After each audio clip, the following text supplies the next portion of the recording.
thank you for joining us today for Democrats Abroad Environment and Climate Crisis Council's March Climate Cafe.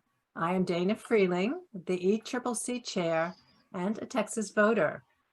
As part of Women's History Month, we bring you an accomplished guest speaker, Tracy Dolan, who will share her experiences with African women entrepreneurs working in the renewable energy sector. According to some studies, up to 2/3 of the people in sub-Saharan Africa, not including South Africa, lack access to modern energy, and women carry the bulk of this energy poverty. Women and girls, especially in the rural areas, are mainly responsible for procuring and using cooking fuels, which do diminish their time in income earning and educational activities. In conflict zones, sadly, the search for cooking oils also exposes them to great more violence. It's complicated. The challenges are manifold. So it is with great interest to hear today about women's opportunities in achieving renewable energy solutions for their communities in sub-Saharan Africa, which also uplift women and girls and help facilitate this ever-needed transition to a fossil-free economy. Tracy Dolan has, over the last 20 years, been working in a management role in sustainable development and social inclusion. She's a senior manager at KPMG's International Development Advisory Services for clients, including the Global Environment Facility, the Green Climate Fund, Global Green Growth Institute, UNOPS, and the Nordic Development Fund. During 2018 to 2022, she was head of knowledge for EEP Africa, a multi-donor financing facility for clean energy companies for sub-Saharan Africa. Earlier in her career, Tracy also worked for USAID, the Women's Development and Environment Organization, the Carnegie Endowment for International Peace, and several other international NGOs and foundations. Lady, you have moved around. Yeah. She has participated in UN conferences on gender, environment, and financing for development, and has been a speaker at events on gender lens investing and creating opportunities for youth and marginalized communities. Tracy is also a former member of the DA Finland's Executive Committee. She was our secretary and currently serves on the board of LIRA in Africa, an NGO supporting girls' education and entrepreneurship in Tanzania. So with that, I am so happy to give the floor to Tracy. Take it away.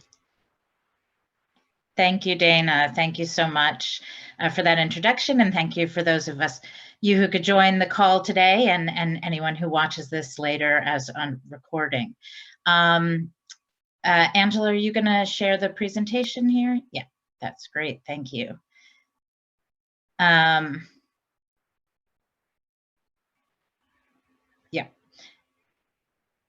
Will that go to presentation mode?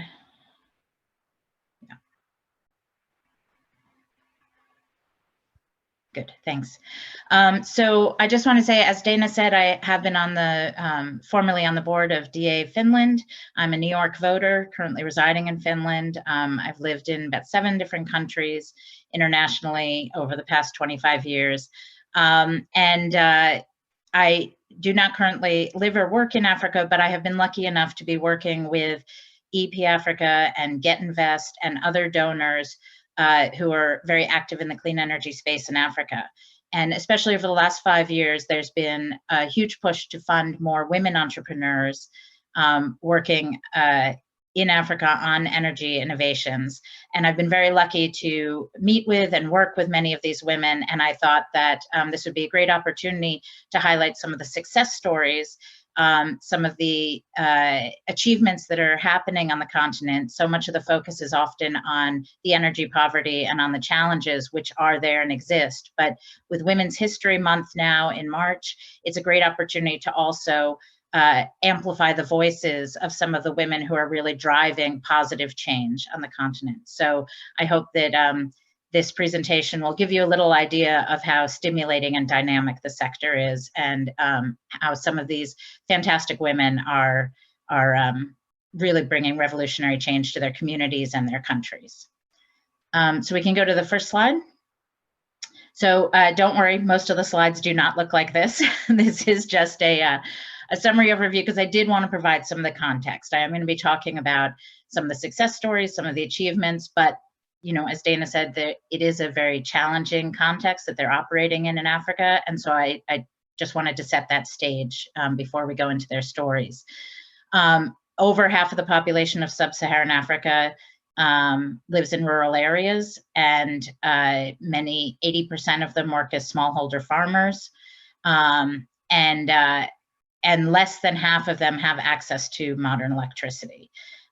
That's across the board in sub-Saharan Africa, but in the rural populations, it can be as low as average 28%, some of them much lower than that. I think in Chad, the access to electricity overall is only 10%. There's also very limited access to clean cooking. In rural areas, it can be as low as 4%. Many people are still cooking with 3-stone fires, open fires that lead to household air pollution, that lead to forest degradation, and 90% of the wood consumption in sub-Saharan is for household energy. That could be replaced by more modern means of electricity or energy generation. Africa also has only received 3% of global clean energy investment over the past decade. So the challenges are real, and the challenges are high, but there is positive momentum. Among the African countries, 53 have submitted nationally determined contributions for climate change, and 12 of them have set net zero emission goals. This is, of course, based on funding, and the loss damage agreement will definitely help towards them achieving some of these goals. Generation capacity from renewable energy is also growing significantly. Hydro is strong in many countries. Solar is growing very quickly, but also wind, geothermal, and modern bioenergies, not just raw wood and waste.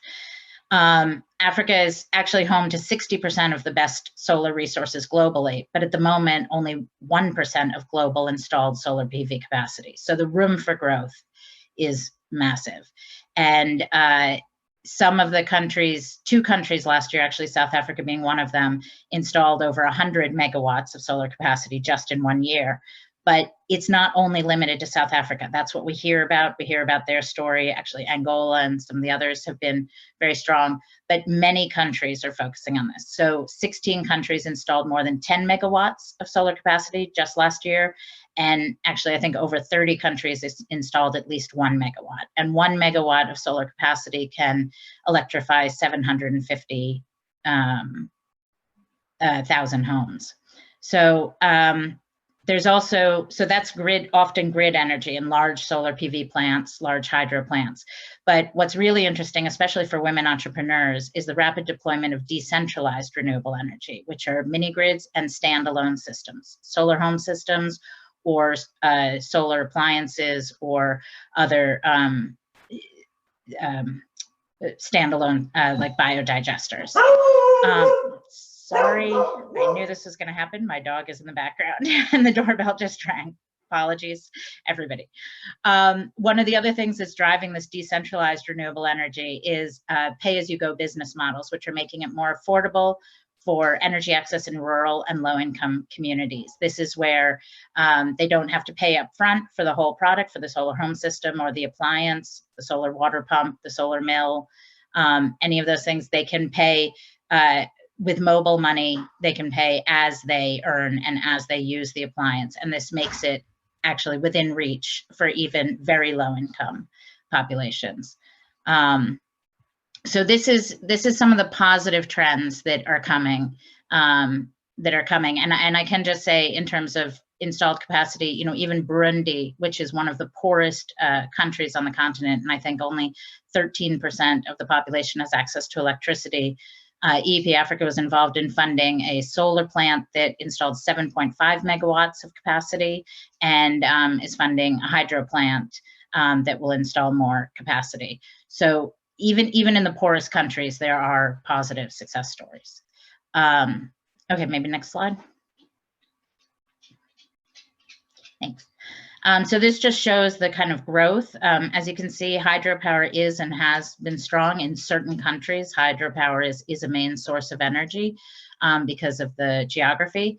But you can really see in those last 5, 7 to 8 years, you can see how solar has really taken off and has grown. And as I said, just in the last year, many countries installed over 10 megawatts. Actually, in 2022, according to the African Solar Industry Association, 948 megawatts of solar capacity was installed, which was a 14% growth just in 2022. So it's really growing quickly. Next slide. So this is the decentralized renewable energy picture. So close to 60 million people in sub-Saharan Africa have access to electricity through these DRE solutions: solar mini grids, solar home systems, solar lights, biogas, and small hydro. And the off-grid solar, as you can see from that yellow and orange colors, are really driving this growth. I mean, in the past decade, it's been very impressive how much they're reaching, and they're reaching more last mile communities, more low income and rural communities, not just the in urban centers. And there are currently over 1,500 mini grids in operation across Africa. Some of the companies are actually starting to find, financially sustainable models to really grow this sector. Okay, next slide. So that's just kind of the overview of access to energy in Africa. But what, especially because it's Women's History Month, and also because I'm so impressed by their achievements, we really wanted to talk about women as drivers of this change. So women are disproportionately impacted by climate change and energy poverty, as Dana mentioned some of the reasons at the beginning of this talk, and they are still underrepresented in the sector. That's globally, actually. Energy and renewable energy is still a very male-dominated sector. But too often women are just talked about as the victims of this or the beneficiaries of it, but they're not seen as the leaders and the innovators. And they actually are playing really innovative and leading roles throughout the energy value chain, in the R&D stage, in the installation and construction stage, sales, and marketing. You find women, incredibly impressive women at all stages of the value chain, who are really determined to meet the needs of their community in a very real way. And investing in women entrepreneurs has been shown again and again, but more data is coming out that it often leads to higher sales volume, better rates of return on investments. Women sales agents often outperform male sales agents. And then it also leads to improved education and health outcomes for the whole family, and economic empowerment and social equality within the communities. So it's really important to identify these women and to support them as they start these businesses and develop new innovations for the African energy sector. So some of the key areas for women in the sector that I want to just mention today are productive use of energy. So not just energy for lighting or energy or basic electricity, but energy that is powerful enough to power small appliances and be used for income generating opportunities. Clean cooking is also obviously a key area for women, and they're playing really interesting roles in that. And this last mile distribution, reaching out to the rural and lowest income communities. So I'd like to share with you some of the stories of some of the women who I've had a chance to work with and the exciting things that they're doing in sub-Saharan Africa. So next slide. So I thought a few of the productive use of energy areas that are most exciting are the ones that are helping women and youth especially create jobs and income opportunities for themselves. Over 70% of the population in sub-Saharan Africa is under the age of 30. And if jobs are not created or they don't see a possibility to create income for themselves, then we're going to have so many social and economic problems because of that.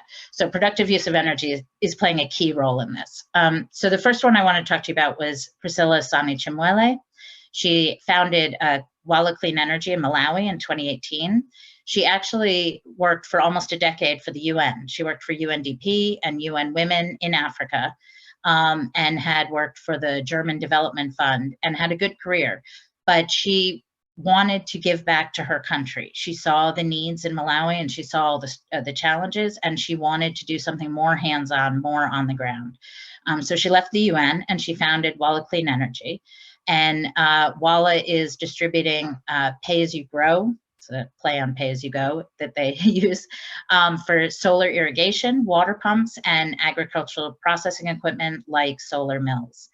And one of the things she's doing is her company is not just selling these, but they're also working very collaboratively with the farmer cooperatives to provide training to make sure that the appliances are being used correctly, that they're being maintained, that the farmers are getting the best value out of them. And they also work to connect rural farmers to asset financing and to markets to make them more affordable through micro loans and microfinancing, and to move from subsistence farming to smallholder farming and be able to sell their goods and produce at markets. And Priscilla herself has been an advisor on the National Planning Commission and helped formulate the Malawi 2063 plan. Many of the African countries, because of the African Union 2063 goals, have a national plan for 2063. So she really saw the social and economic challenges that her country was facing, and she felt like clean energy and working collaboratively with the local communities and with the farmers was the best way to meet this. And so she's an incredibly impressive woman. And irrigation obviously increases productivity and also improves food security to help the farmers manage drought and lengthen their growing season. So this is a key area of work that they're working in. Next slide. Another really growing and dynamic area of productive use of energy is cold storage. There are many companies working on cold storage for fruits and vegetables on farm and at marketplaces. But Tracy Kimathi, who's from Kenya, she started a company in 2018 called Baridi, and she comes from a pastoralist community. So she grew up around livestock farming, and her community is very dependent on the livestock value chain. And she saw how much food waste there was and how much loss of income there was from the inability to store the meat correctly. So she designed this together with her team. She designed a solar-powered cold room specifically for meat, which requires much stronger temperature or much lower temperatures than fresh produce. And she said it took her 3 different prototypes before she found one that worked. So, it doesn't always work the first time. She was committed to finding a solution and working with a team of engineers to do that. They finally found a prototype that worked. They installed the first unit at the Burma market, one of the biggest meat markets in East Africa, in 2021. And within 3 months, they were handling 1,000 kilograms of meat per day. They were reducing food waste. They were reducing urban heat islands that can grow up around these markets. They were increasing income for the pastoralists and for the meat vendors at the market. And she is now working, actually we're supporting her through a Get Invest sponsored program to now take this successful proof of concept and develop it into a model for scale up. And she's ready to approach equity investors to scale up, and they're installing more units at other markets and regionally. And she was in her early 20s when she started. She started this directly after university, and the average age of the management team of Baridi is 28 years old. And they're having, great success now. Next slide. Thanks. So another big value chain in East Africa especially is fishing around the Lake Victoria region. So this is another woman, Diana Mabogo, who also started her company actually when she was still a senior in mechanical engineering at University of Dar es Salaam. They had a startup incubator there, and she founded Millennium Engineers in 2016, and their goal is to provide solar solutions for the fishing value chain, so for fishermen around the Lake Victoria area. And many of the fishermen, they fish at night for sardine fishing, which I didn't know, and they use kerosene lanterns to do it, which has health concerns, has CO2 emission concerns, it's dangerous because they're in wooden boats with kerosene. It's just not a very effective form of lighting, but that was all they had. And so now her company leases solar LED lanterns, and it's all women who run the solar charging hubs that the fishermen use, and they lease the lanterns for $1 per night. And the fishermen are saving 55% on energy expenditures because the kerosene costs so much more than that. They're also, the solar charging hubs for the lanterns are also being used to power solar fish drying facilities, which is increasing productivity because the sardines are now drying in 2 hours through clean energy, as opposed to 6 to 8 hours with traditional drying, which also there were problems with hygiene, fish contamination, and other challenges. So this is providing jobs for local women to run the solar hubs, and also providing healthier and more affordable solutions for fishermen to increase their productivity and their income. Next slide. Another big area in productive use of energy, and this is happening all over the world, in Europe also, but it's also very dynamic in Africa, is mobility. And we've worked with a bunch of mobility companies. So actually we worked with companies that were doing electric outboard motors on Lake Victoria and electric motorbikes in Uganda. But this company, Mobility for Africa, that was founded by Shanta Bloman, is in Zimbabwe. And they've developed a three-wheeler. You can see one of them in the picture there, called hambas, which mean to go in the local language. And these are electric hambas, solar-powered lithium-ion batteries. They're optimized for the road conditions in Zimbabwe, which are mainly dirt roads. And I have to say that fewer than 40% of rural Africans live within 2 kilometers of an all-season road. So, I mean, some of these women before were having to walk 5 kilometers for water, or to go to where they were growing their crops, and maybe up to 15 kilometers to take their produce to market. And now they can use these hambas. The hambas are renting for $15 per month that 5 women can share a hamba. So some of them use it to take their produce to market. Some use it to take children to the schools at long distances. Some run it as a sort of taxi service. So it can be used by a collective of women. So it's a community-based approach. And actually during the COVID period, the nurses in regional hospitals were using it to deliver COVID vaccines. And now they're also being used to deliver polio vaccines. So it's being used by healthcare workers. Mobility for Africa is also partnering with the dairy industry to help rural farmers, smallholder farmers, get their milk to the storage and collection center, which is a long distance, and that's increasing productivity by 40% in that industry. And they just got a $2 million investment from Infraco Africa, actually, to scale up what they're doing. So it's a very, it seems like a small thing, but it's revolutionary for these communities to have access to this kind of transportation option, and clean transportation options, so no CO2 emissions from the electric battery run hambas. And I don't know if it'll work, but the next slide is a short video, so we can see if Zimbabwe. Charlotte Kandinga's chickens are ready for the market, and this three-wheeler, known as Hamba, which means to go in Zimbabwe, is going to help her take them there. The farmer pays an equivalent of $15 a month with a group of friends to lease the electric-powered motorcycles. She can now sell her goods much further away from a small village.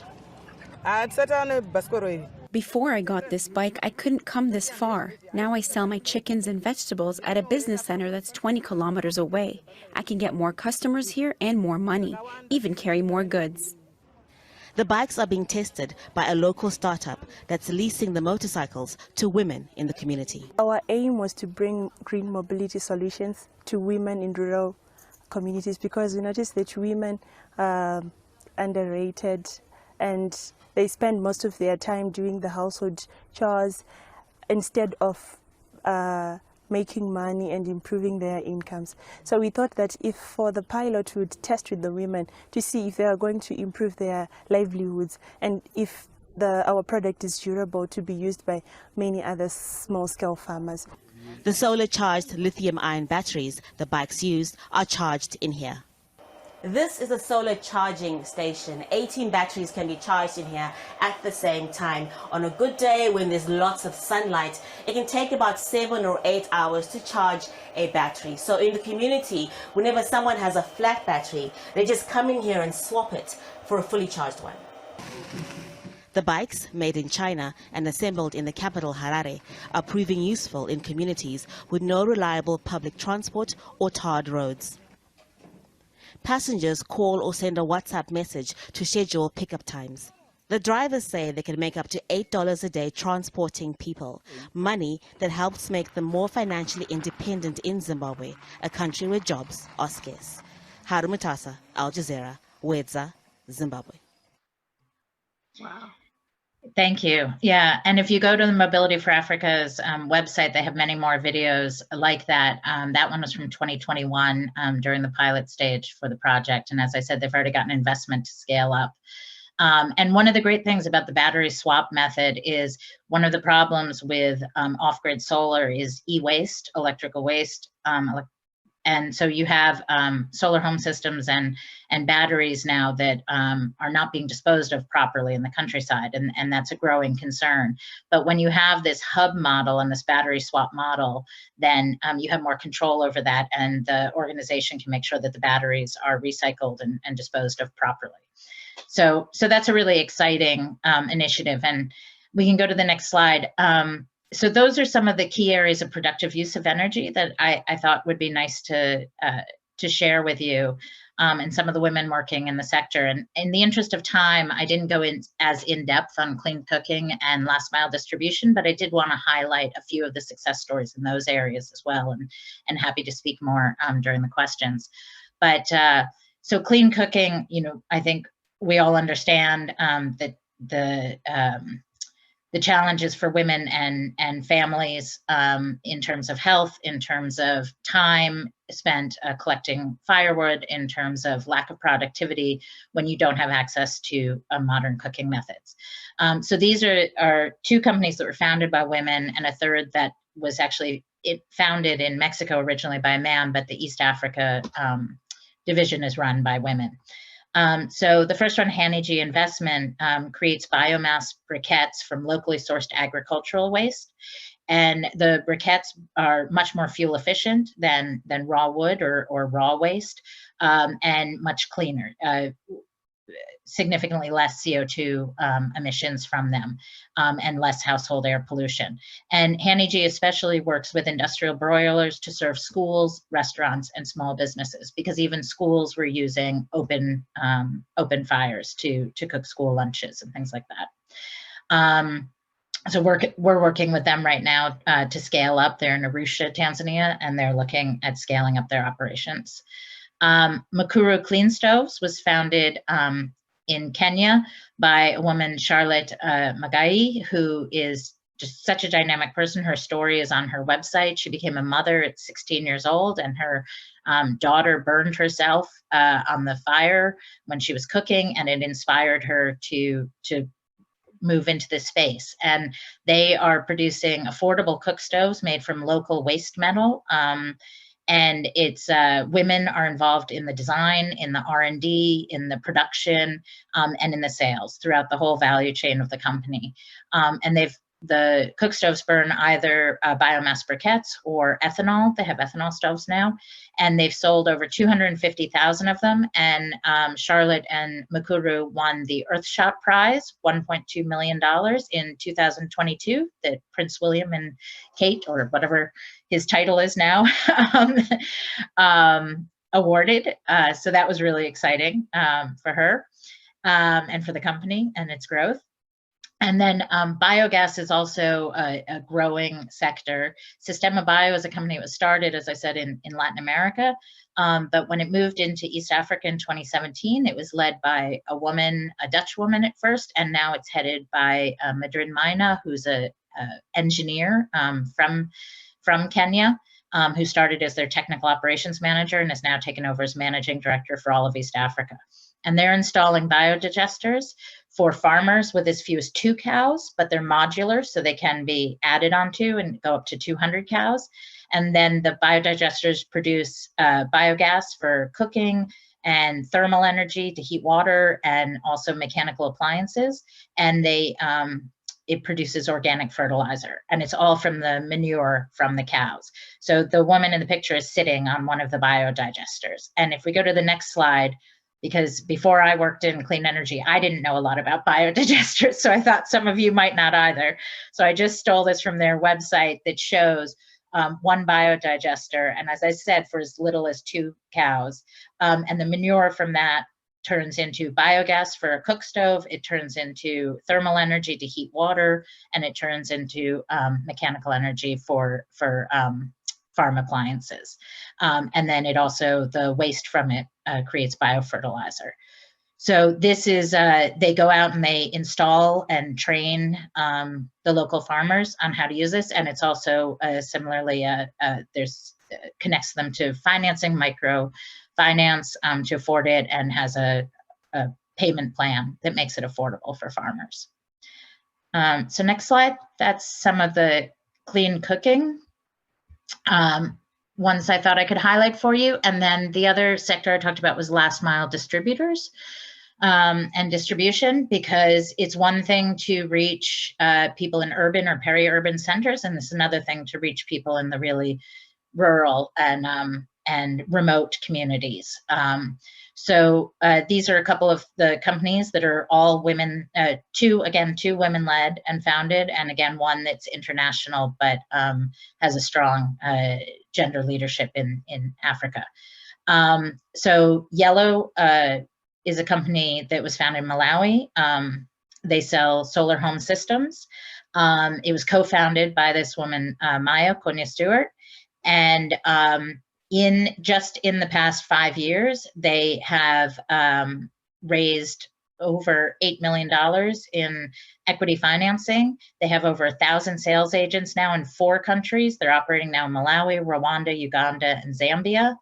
And it's really impressive how quickly they've grown and how sustainably they've grown, where they've kept their some companies, as they grow, they start to target the wealthier clients, but they have really kept their focus on the low-income households and on women-led distribution. Many of Yellow's sales agents are women, and they're installing the systems also. So we have lots of pictures of them up on rooftops installing the solar panels, and that also says a lot in terms of role models and showing children and youth in the communities the opportunities of different roles that women can play in society.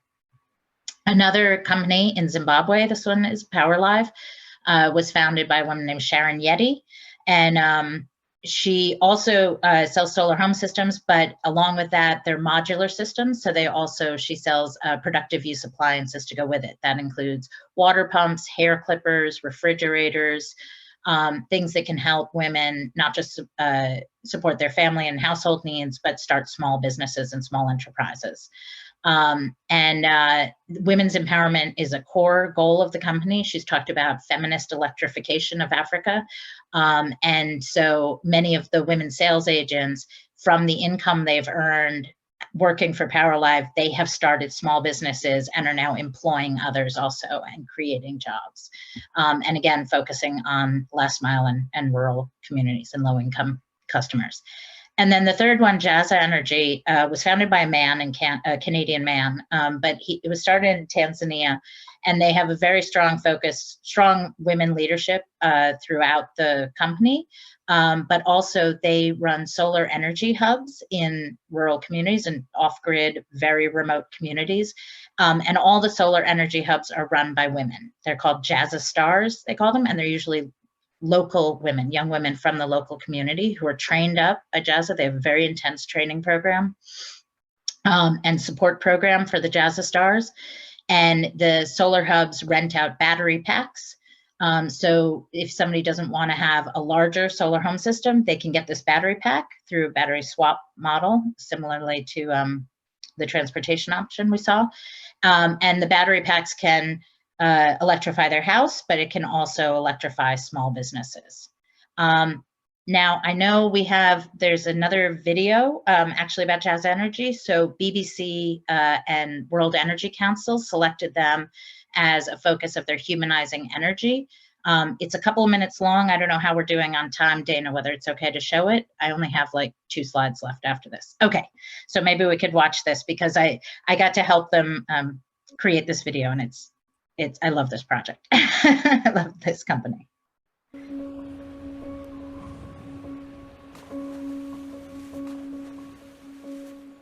Naitwa Laili Matayo, ni mzaliwa wa kijiji cha Titye.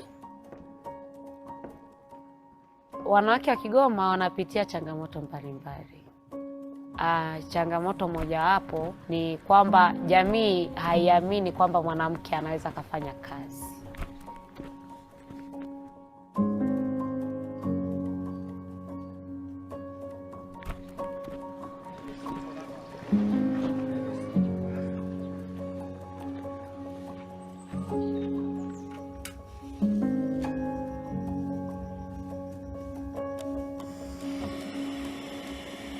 Kwa mara ya kwanza nimesikia kuhusiana na Jaza kwenye jamii yangu pale kijijini. Baadaye nikaa nimeandika barua, kwa bahati nzuri nikaa nimepita, nikaenda kwenye mafunzo kwa muda wa siku 4. Baadaye tukakabidhiwa duka, nikaanza kulisimamia. Jaza Energy ni kampuni ya sola ambayo inatoa huduma ya kukodisha betri, na Jaza huwa tunaenda kwenye vijiji ambavyo bado havijafikiwa na umeme, na wahudumu wetu ambao wao wanasimamia hayo maduka huwa ni wanawake ambao wanatoka kwenye hivyo vijiji husika, na tunawatambua kama Jaza Stars. Huduma yetu hii ambayo tunaitoa ya kukodisha betri, mteja analipia kifurushi. Akishalipia kifurushi, itakapokuwa imeisha moto, atairudisha dukani, atapewa betri nyingine. Napofika asubuhi, nitaangalia mtambo wangu kama una chaji vizuri, au zile betri ambazo nimelaza jana usiku kwenye mtambo kama zimejaa. Na muda huo nitakuwa nasubiri wateja ambao wanakuja kubadilisha betri au kujiunga na huduma kama ni mteja mpya. Eti unataka kunyoja. Mbona zipunguza kidogo. Alafu pembeni tuulize kidogo. Mambo ya vizuri. Haya, una shida. Bwana, mimi kwa majina naitwa Fabiano Erasto Laurent. Mimi kazi yangu kubwa hapa ni kinyozi, fanya kazi wa saluni. Nilipoanza biashara yangu hii ya saluni, kwanza nilihangaika sana kupata umeme. Maana awali nadhani hapa nitumia umeme wa sola. Kwanza hali ya hewa yenyewe hii ikawa sio rafiki. Sababu kuu ambazo zinisababisha nihamie kwenye umeme wa Jaza, ina maana kwanza niliona ni umeme ambao kwanza hauna mzunguko mrefu. Ukienda kuchukua betri ukaja unachomeka tu pale mashine inawaka. Kwanza imenisaidia kuwashawishi wateja kwanza kwamba muda wote hapa umeme unakaa, na maana mteja anatoka kula amejiaminisha hata kama ana umeme wa sola. Na maana wakija wanajua kwamba Jaza kule kwa viona umeme wa uhakika. Kwanza ni vifaa vingi sana ambavyo vinaweza kuwashwa na betri yenu hii ya Jaza. Nikiangalia mashine kwanza ambayo unanyolea kwanza, haya simu na chaji, yani sabufa unawasha, unakula muziki tu vizuri kwa kutumia umeme wa Jaza bila hata shida yoyote. Kipato kipo, kwanza imenipunguzia mawazo, ndio maana kwanza imekuwa hapo vipi. Maana huo mgao wa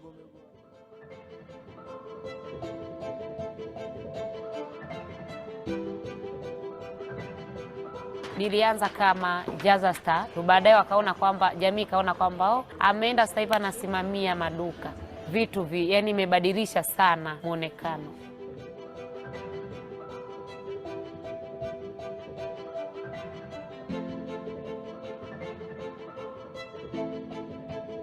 Jamii kwanza imefurahi sana na imeona kama Jaza imeleta kitu cha tofauti. Jaza imekuja kuwainua wanawake. Sasa hivi ninachofurahia kuhusu kazi yangu, kwanza imeniweka karibu sana na wafanyakazi wenzangu, hasa Jaza Stars. Sasa hivi tumekuwa kama ndugu. Sasa hivi najivunia na jitegemea mimi kama mimi. Pia mimi ni mama, namlea mwanangu. Mafanikio ambayo ningependa kuwa nayo ni kukua zaidi kutoka hapa nilipo, ili tuweze kuliendeleza hili gurudumu letu la kusaidia jamii, kwa sababu sio kwamba changamoto ya umeme ipo Kigoma tu, ipo sehemu nyingi sana.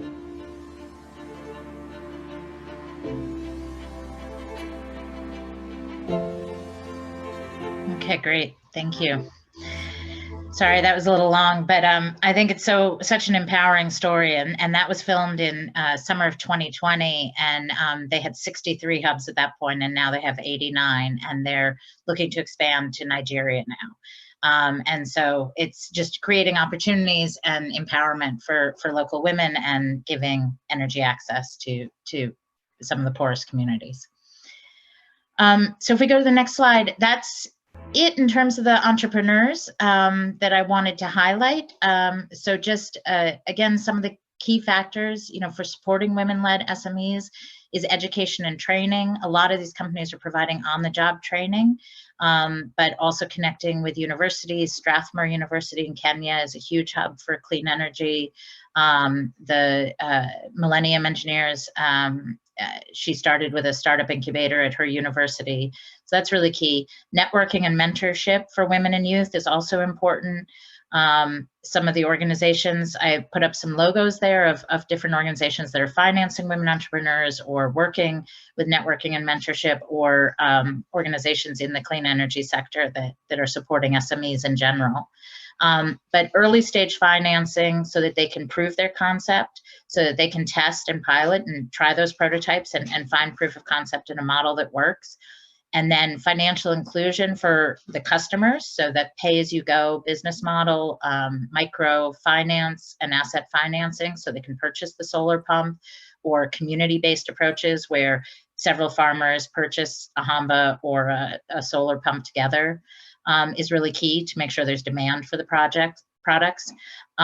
Providing women entrepreneurs with finance readiness support and business development support, and then access to equity financing so that they can scale up their model. And all of these organizations that I've mentioned or that are listed there are doing this and working with these groups. And also, if any of you want to support things, there's also many of these are being supported by crowdfunding. So I didn't put up any because I'm not going to promote specific ones, but there are a number of crowdfunding organizations that you can invest in. You can invest a few hundred, a few thousand dollars or euros, and it goes to support small enterprises like this through low interest loans. And if we go to the next slide, maybe just because financing is such a key thing, especially for women entrepreneurs, I just wanted to mention this 2x challenge some of you may have heard of, but it was created a few years ago, I think, 2018, I guess, by Gender Smart and the 2x Collaborative. And since then, $11 billion has already been committed through this. And if you go on their website, you can see the list, but these are more larger banks and equity firms, but that have agreed to strengthen their focus on investing in women. So this is their 2 times criteria that for an investment to be considered gender lens investing, it needs to meet these criteria. And USAID has helped create a toolkit for asset managers and entrepreneurs to help create this so that to make the global finance system a little fairer and a little more gender positive. And that's it. I think the last slide is just my thank you, and that's the Millennium Engineers team goofing off. So I hope that was interesting. Shared a bit about some of these amazing women I've had the privilege of getting to know and working with over the last few years. Oh my God, Tracy, that was so inspiring. You just completely uplifted my mood and my sense of hope. I know there's a lot of difficulty as well, but this was really inspiring. It's good to remember the positive too.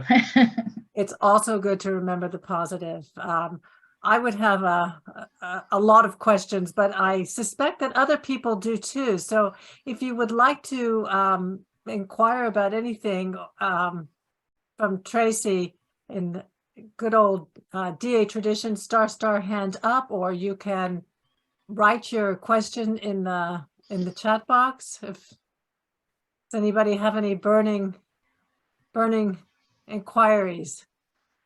Or should I start with one? I'm, you know, in a lot of the entrepreneurs you talked about had university degrees, perhaps even engineering degrees, which of course is an anomaly for a lot of these communities that they come out of. What about, you know, those women who do not come from you know, a lot of education? Where are they getting microfinancing? Are they able to engage in the sector? Is there a space for them as well? Yeah, definitely. I mean, actually, a number of the jobs in the sector are unskilled or considered unskilled labor. The ones I talked about often most of them did have university degrees, partly because they were the founders of these engines. So to found a company, to have that confidence and that maybe drive to found a company, they often have come out of that. But as I said, Charlotte was 16 when she became a mother, and you know that's when she got involved in clean cooking and was inspired to do it. But many of the women who work for the companies at other levels do not necessarily. It's Jazza stars, some of them straight out of high school, secondary school, or didn't finish secondary school. They're recruited from the local community where the hub is being based, and then they're trained by the company. Same thing, Yellow, the sales agents. Actually, with Yellow, it was interesting. They were putting out job applications or job openings, and they were only getting men applying. And they finally had a woman apply to be a sales agent when they first started. And so they asked her, you know, why do you think we're not getting any more women? And they said, oh, the application was online, was electronic, and I had to ask my husband if I could borrow his phone so that I could apply.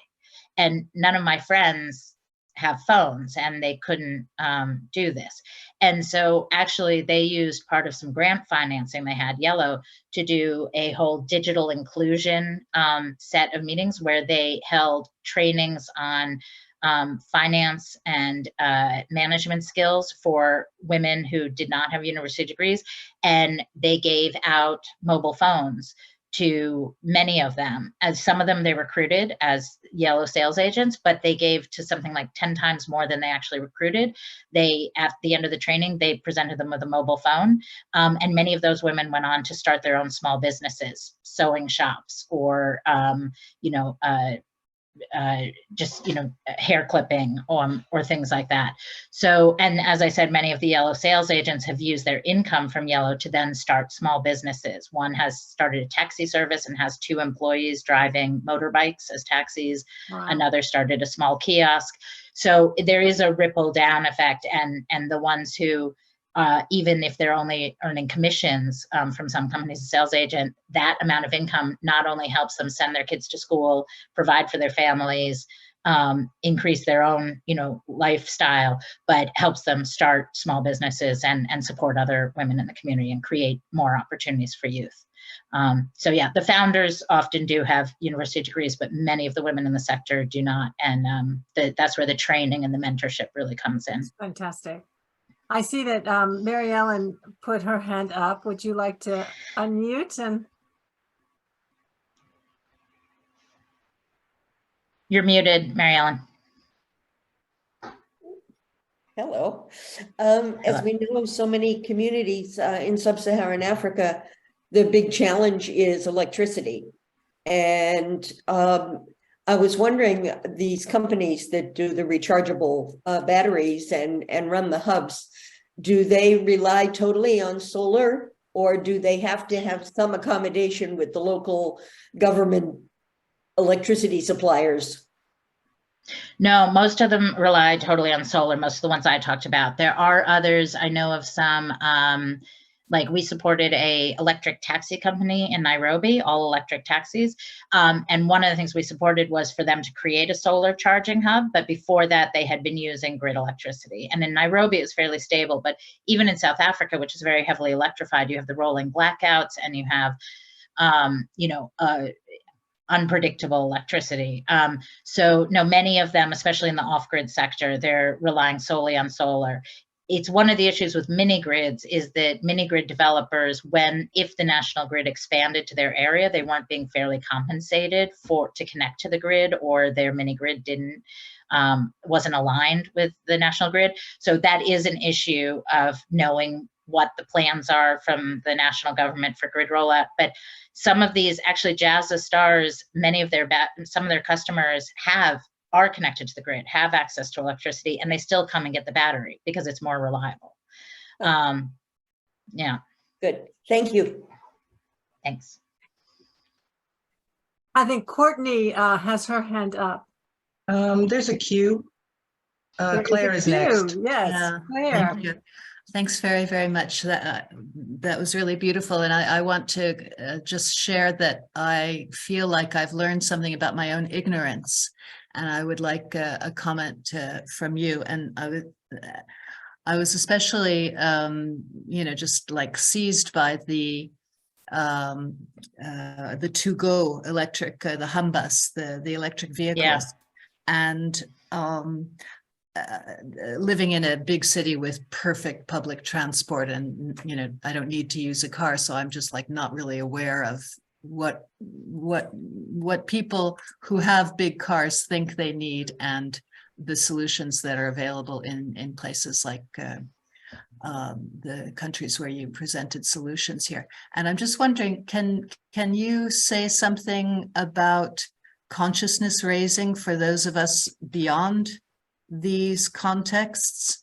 Because what I'm really feeling like is, I saw a small electric vehicle carrying 5 women, and clearly having a huge impact on their life, on the economy, on everything. And in other contexts, we're still saying, well, I have to be alone in my huge SUV on a huge auto route. So Yeah, I think it's one of the issues is that, so many of especially rural areas in Africa are not electrified yet. And so what many places are doing is they're leapfrogging us in that, we went to our combustion engines, and we all have our car, not all, but, many people have our cars and we're very dependent on them.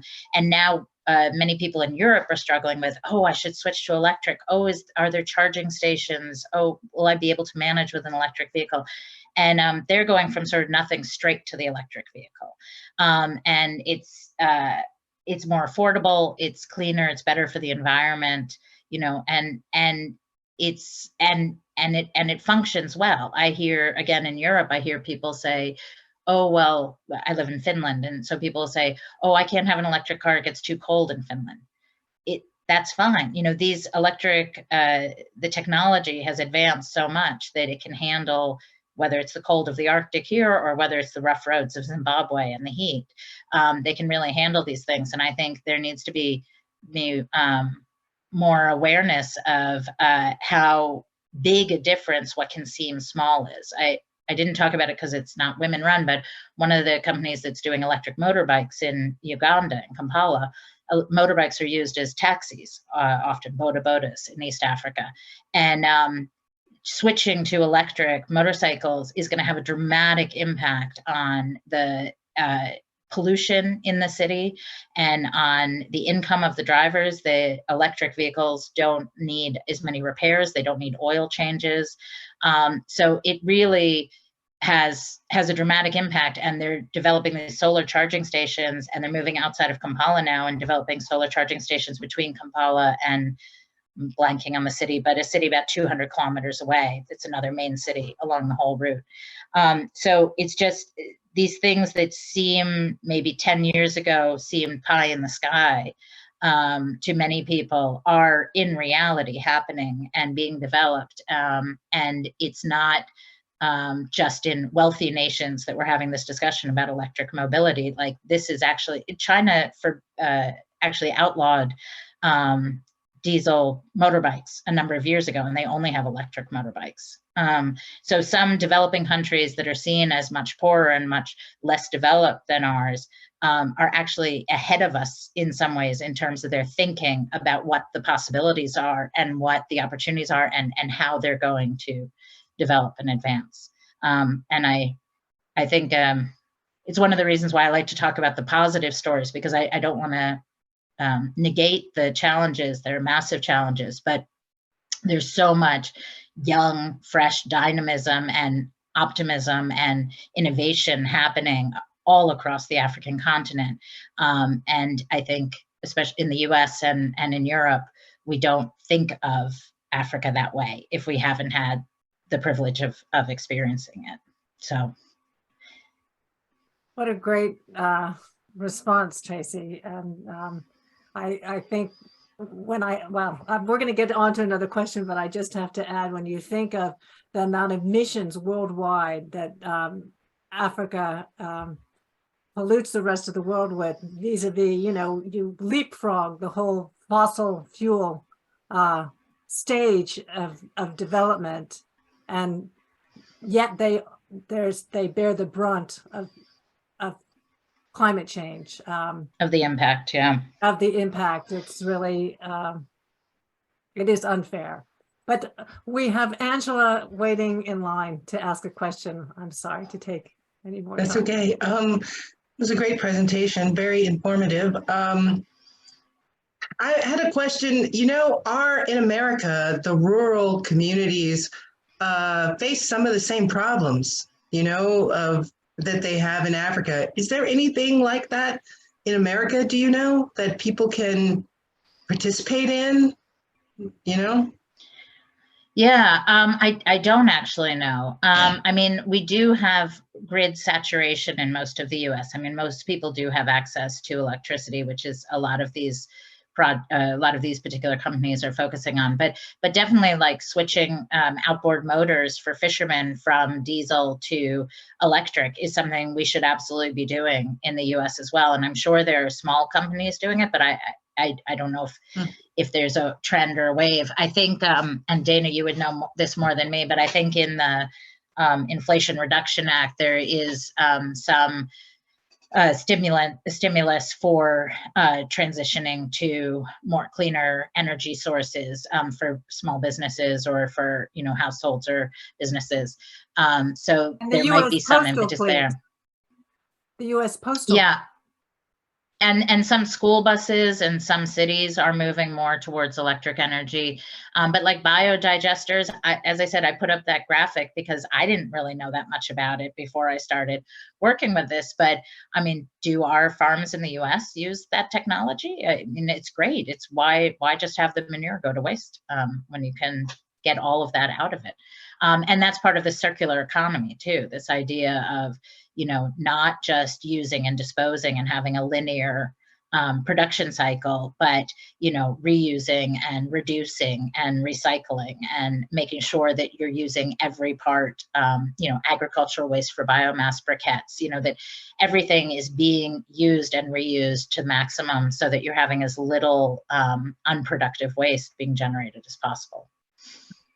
Thank you. Courtney, you're next. You're on mute, Dana. Let's go to Courtney. She's been waiting a long time, very patiently to. Oh, no, it's okay. I'm tuning in actually from Cape Town, South Africa. I'm an American living here and working in economic development and sustainable business. Actually, we're running a partnership with the circular regions in Oslo as far as really finding representation. And that's my question. As an American, I'm not African, obviously. I'm a Black American, so I can't speak for South Africans or Africans in general. How do we get more of their voices heard? Because like you said, plenty of them. I mean, I know the people I'm working with are absolutely brilliant. And I can say here in South Africa, you know, for me, I guess one of my charges to action is the sustainability. You can't have sustainability if you don't have equity. And this is just where I see here. I mean, obviously, I don't get involved with Eskom is the company here in South Africa and the political, it's very political, almost like the garbage in Senegal was a few years back. And so I guess my question is, and what I'm hoping to do is to kind of create that understanding. And, you know, I feel like a lot of what I've viewed here is people don't really need the empowerment. They just need the space to step into the power. And so how do we, and the as financing. well, in the financing, absolutely. I mean, here, I mean, South Africa is Africa. It's third world, but it's Africa first world. So it's really, how do you leverage that, and how do you really start creating that space, and also just the exposure to ideas and access. So that's, I guess, a question that I have as someone that's trying to, as an American, not overstep as we are Americans and we tend to do that, but also like find that actual happy medium and that equilibrium around, you know, helping instead of taking over. And obviously here it's a monopoly situation. So getting that outside investment, so the outsiders of South Africa specifically can step, it's almost like they have to step out, get that validation to step back in, you know, their own culture. Yeah, no, and I did say, you know, at the beginning that I hope today I could amplify their voices, because it's their voices that need to be heard, and it's their experiences that need to be shared.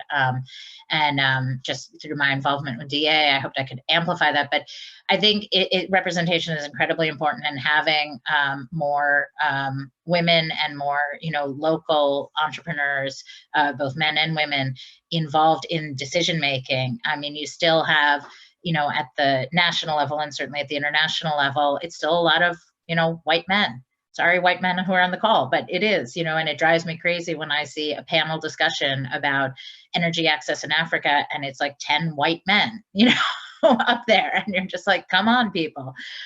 So I think, you know, some of those organizations I had on that one slide, that Energia and GWNet, you know, they're networks that are international, that are trying to bring those voices up into policy discussions, that are trying to lobby at the national, regional, and international levels.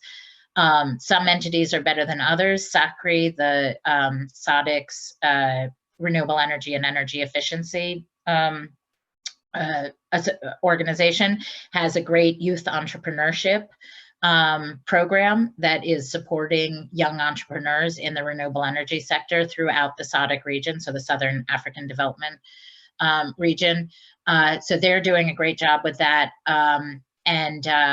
Alliance for Rural Electrification is based in Belgium, I think, but their members are from rural countries all over the world, not just in Africa, but trying to bring those lived experiences on the ground and those innovations that are happening on the ground up to a level where they're influencing the policy, and where they're, you know, sharing the knowledge. I also had the pleasure last autumn, I was a reader of applications for the Mandela Washington Fellowship. I don't know if anyone knows that, but it's a US government fellowship program that brings something like 700 young Africans to the US every year for mentoring and training and networking for several months, I think it is. And it's in different sectors. They have a private sector, an NGO, and a government line. So they're bringing young leaders from all three of those sectors to the US.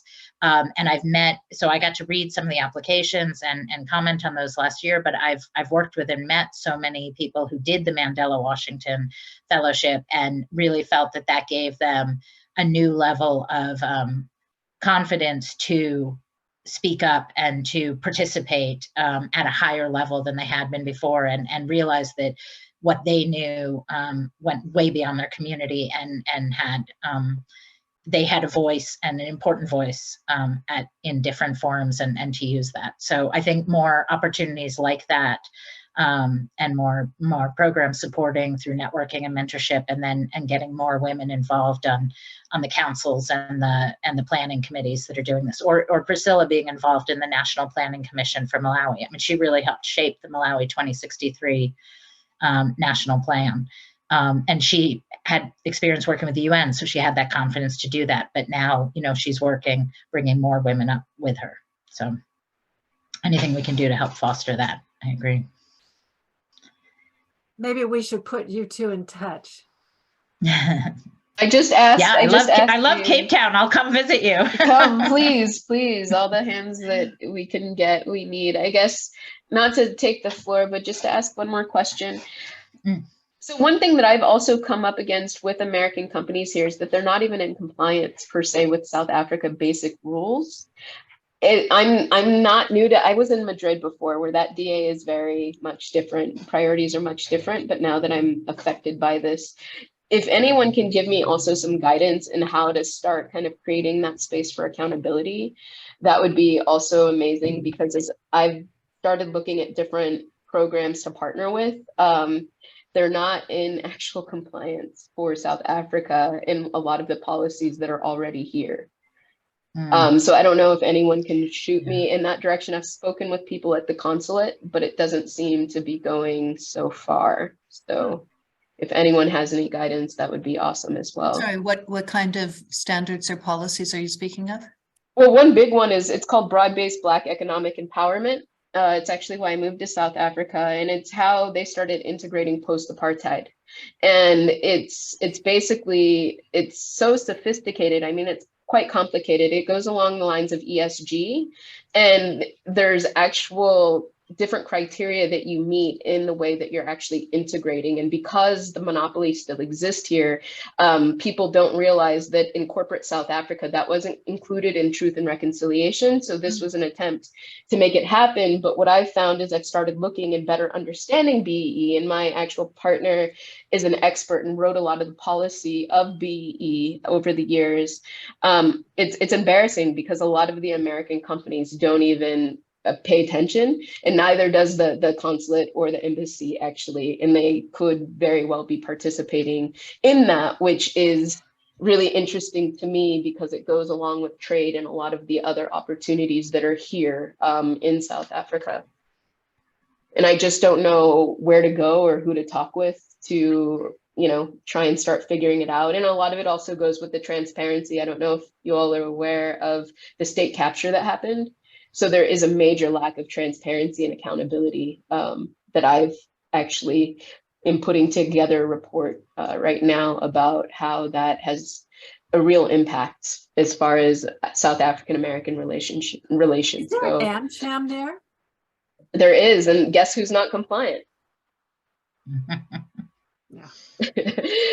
I mean, so it's an interesting thing that I'm actually working on. Is it remotely feasible to be in touch with the attaché at the embassy? No. I've talked with folks at the embassy. It's just, there's not really a lot of push or pull. And as far as the accountability piece, for me, it's just that's why I'm running for the Exco here in South Africa, because I don't know where else to go with this information. And I mean, my background is in sustainable business, but you can't even You're running for what? I'm sorry. The AmCham Exco here, or Okay. not AmCham, I'm sorry, the Democrats Abroad Exco here, because I feel like something has to be done. But as far as speaking to people that may have experience here, not to bogart the conversation, but it would be great for any guidance to kind of have an idea of how to start having these conversations, whether it be with Washington or even others at the embassies. Well, Courtney, I'm gonna make some inquiries for you, How do I reach you? Angela will help me reach you. Can Angela get your information? Absolutely, I can send it to her. Tia's about to leave and she had a specific question. Yeah, I'm so sorry about that. sorry. Not Would you your like to problem. unmute and ask your question, or do you want me to? Oh, read? no, I mean, I actually wanted to get the name of that youth entrepreneurship program because I work for a nonprofit here in Paris that has a social entrepreneurship program for youth that exchanges between French youth and another country's youth. Right now, we're working in Tunisia, and I'm working on a program in Morocco because I'm kind of stuck in the Maghreb countries because of the French language. But I was interested, I don't really have a specific question, but I was interested to hear about, sort of the role of mentoring and the role of financing, because when we talk to these youth and they all come to our program with, a specific project, I would say, maybe 10% actually get off the ground because of, life and lack of finance. And the mentoring is something that we're working on, especially when it comes for the other country.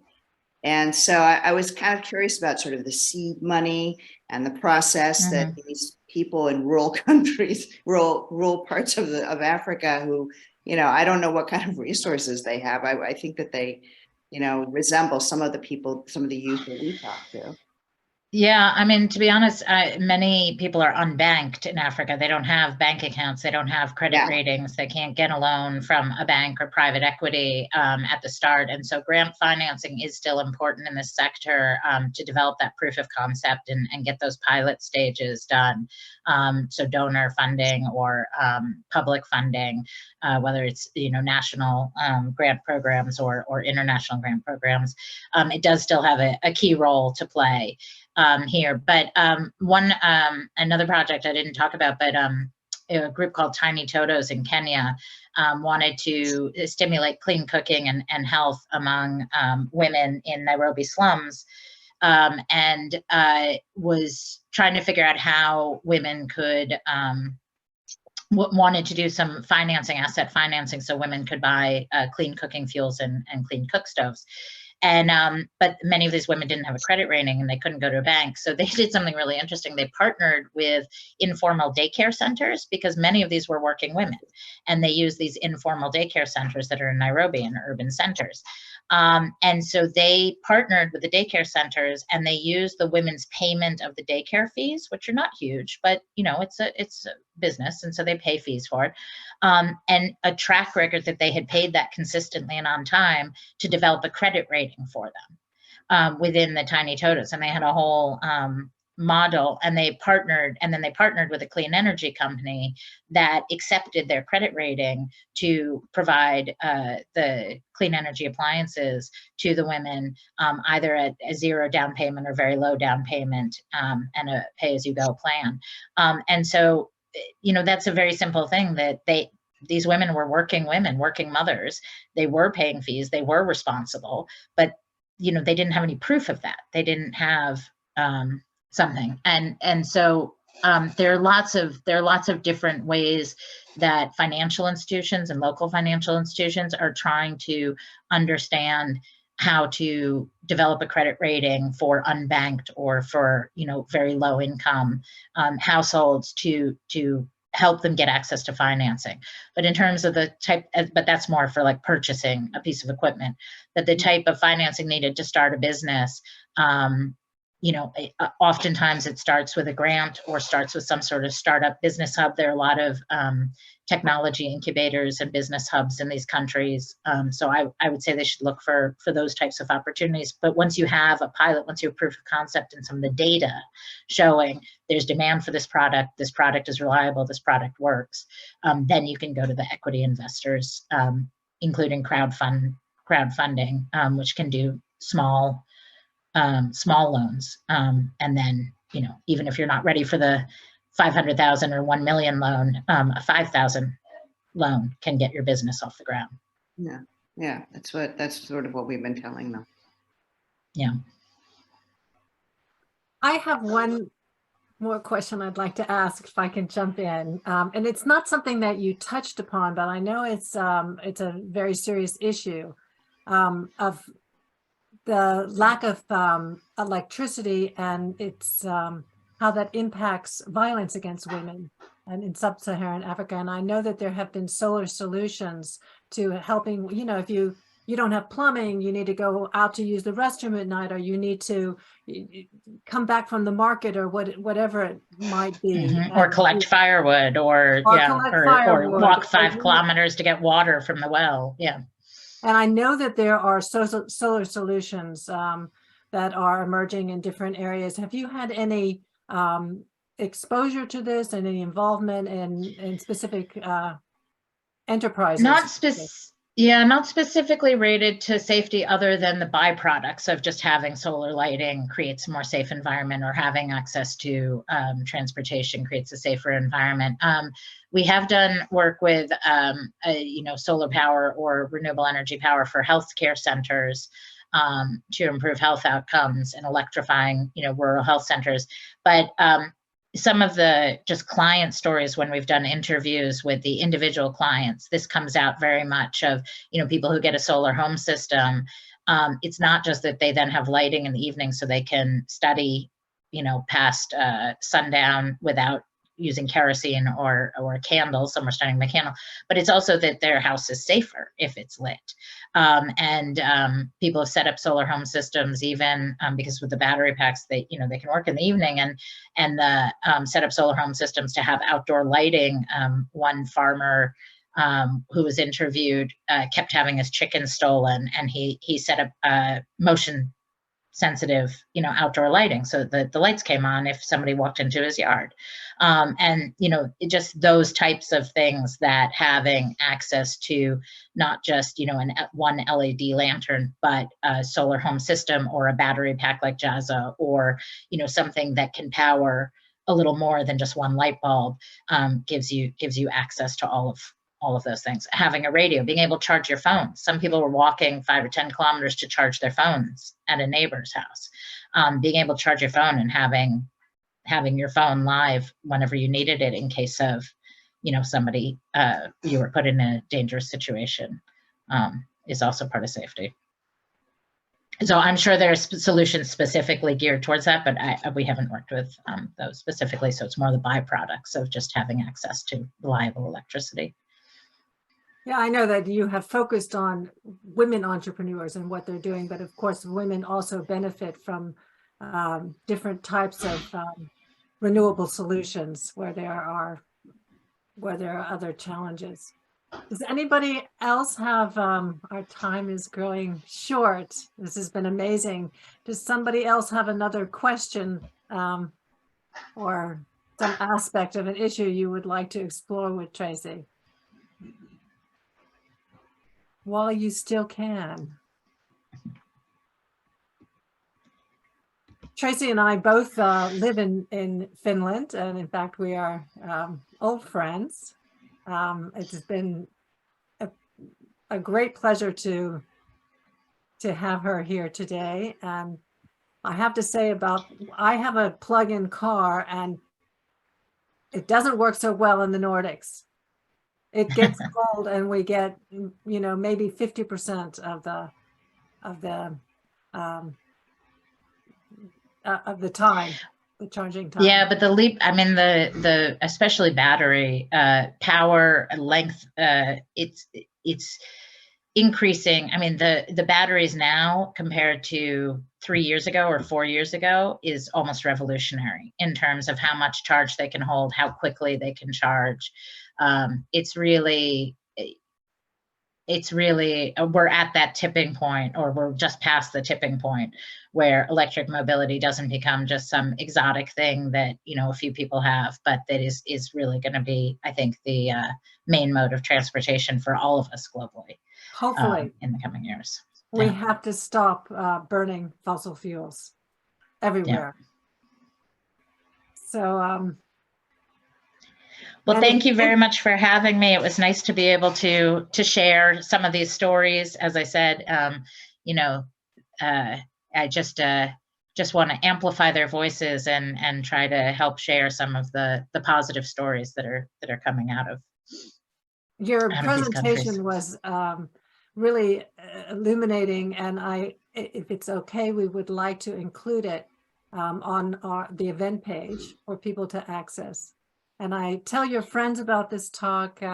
We will provide a recording of our conversation, of Tracy's wonderful presentation. Happy Women's History Month. We're getting there.